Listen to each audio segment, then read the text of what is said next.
Saints 365 is a passion project to glorify God and honor His saints. This project is based upon the book, The Lives of the Saints by Father Alban Butler.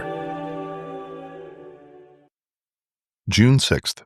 St. Norbert, Bishop. Of noble rank and rare talents, Norbert passed a most pious youth and entered the ecclesiastical state. By a strange contradiction, his conduct now became a scandal to his sacred calling, and at the court of Emperor Henry IV, he led, like many clerics of that age, a life of dissipation and luxury. One day, when he was 30 years of age, he was thrown half dead from his horse, and on recovering his senses resolved upon a new life. After a severe and searching preparation, he was ordained priest and began to expose the abuses of his order. Silenced at first by a local council, he obtained the Pope's sanction and preached penance to listening crowds in France and the Netherlands. In the wild vale of Prémontré, he gave to some trained disciples the rule of St. Austin, and a white habit to denote the angelic purity proper to the priesthood. The canons regular, or premonstratensians as they were called, were to unite the active work of the county clergy with the obligations of the monastic life. Their fervor renewed the spirit of the priesthood, quickened the faith of the people, and drove out heresy. A vile heretic named Tenkelin appeared at Antwerp in the time of St. Norbert and denied the reality of the priesthood, and especially blasphemed the Blessed Eucharist. The saint was sent for to drive out the pest.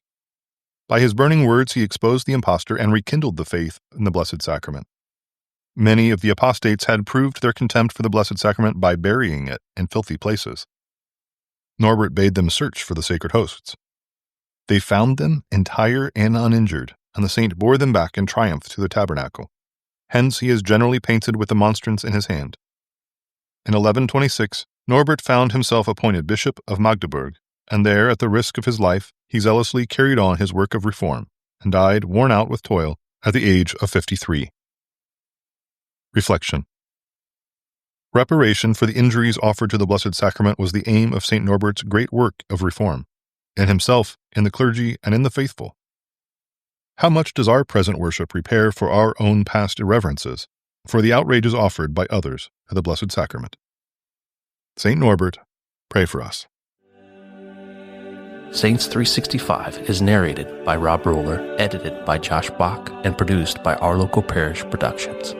Funding for this project is made possible by Catholic businesses. Please go to the business directory at ourlocalparish.com to support these generous businesses. Thank you for listening. God bless.